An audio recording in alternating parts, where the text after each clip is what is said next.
Então chegamos no segundo adversário. O segundo adversário é alguém que quer não somente julgar as suas intenções, ele quer te comparar, ele quer te moldar. Já passou por isso? Já foi moldado? Já foi comparado? Já se comparou com alguém? Já falou o seguinte, eu tenho que ser igual a tal pessoa, eu tenho que ser igual a tal gente, eu tenho que fazer igual a tal pessoa, eu tenho que fazer igual a tal coisa. Eita, já parou pra pensar nisso? Já parou pra pensar que muitas vezes nós fazemos as coisas nos comparando com os outros e nos medimos e nos colocamos em casulos. Por isso, Davi entende quem ele é. Davi entende o que ele faz. Então Davi sai de onde ele está, depois de ouvir do irmão dele que ele tinha as intenções ruins, que ele queria se aparecer, que ele queria mostrar quem ele era. Ele queria mesmo, mas não era por essa intenção. Ele queria acabar com aquela difamação. Ele queria acabar com aquela palhaçada de Golias. Então ele foi falar com Saul e colocou-se à disposição para lutar contra Golias. E ele diz o seu portfólio, o seu currículo. Ele diz o seguinte: já matei leão, já matei urso. Eu sei, eu sou um homem de batalha. Dois animais muito violentos. Mas Saul compara. Saul não fica feliz com o currículo do menino. E fala, você quer ir pra guerra? Não, nenhum homem se colocou à vontade aqui para ir contra Golias. Você pode fazer isso, mas só tem um jeito de fazer isso. Do meu jeito. Só tem um jeito de fazer isso. Do meu jeitão. Então ele compara. Ele compara do jeito que ele tinha que fazer. Com a minha armadura. Com a minha maneira de fazer. Com a minha maneira de batalhar. Com a minha maneira de lutar. Com a minha maneira de viver. Com a minha maneira de existir.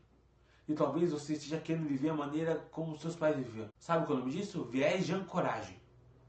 Quando a gente vive de acordo com aquilo que os pais viveram. E não quer dizer que seja a única maneira de viver. Não quer dizer que seja a única maneira de existir. Não quer dizer que seja a única maneira de ser. Não quer dizer nem que seja a única maneira que Deus quer falar, se relacionar com você. Pode ser a maneira que Deus se relaciona com seus pais.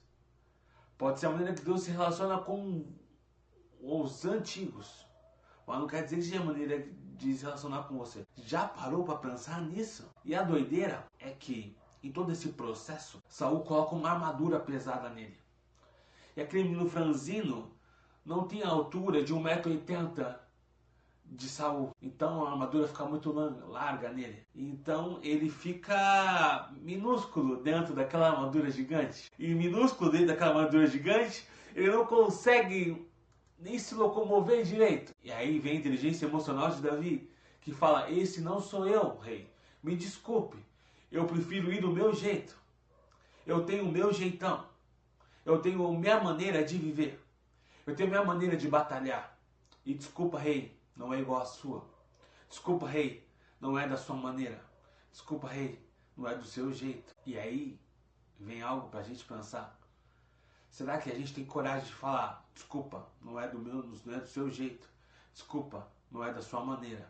Desculpa, é do meu jeito. Será que a gente se compara tanto com os outros que a gente não sabe nem qual que é o nosso jeito? Será que a gente se compara tanto com os outros que a gente não sabe nem qual que é o nosso jeito de adorar? Nosso jeito de servir?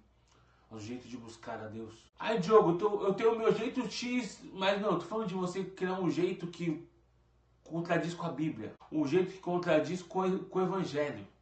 Não, não viaja. O que a Bíblia diz e o que a Bíblia é algo importante. Temos os fundamentos básicos da Bíblia.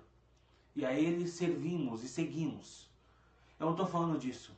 Eu estou falando de padrões humanos. Eu estou falando de padrões eternos. Eu estou falando de padrões milenares de Deus. Eu estou falando de padrões humanos. Eu estou falando de padrões que nós homens colocamos como fundamentais. Que nem sempre quer dizer que são fundamentais, que são religiosidade. Será que somos presos às nossas religiosidades? Aos nossos deuses de barro? Aos nossos deuses que têm pé de barro? Será que nós confrontamos as nossas religiosidades? Será que nós confrontamos nossos padrões? Será que nós confrontamos os nossos modos de viver? Pensa nisso. E até amanhã. Tamo junto.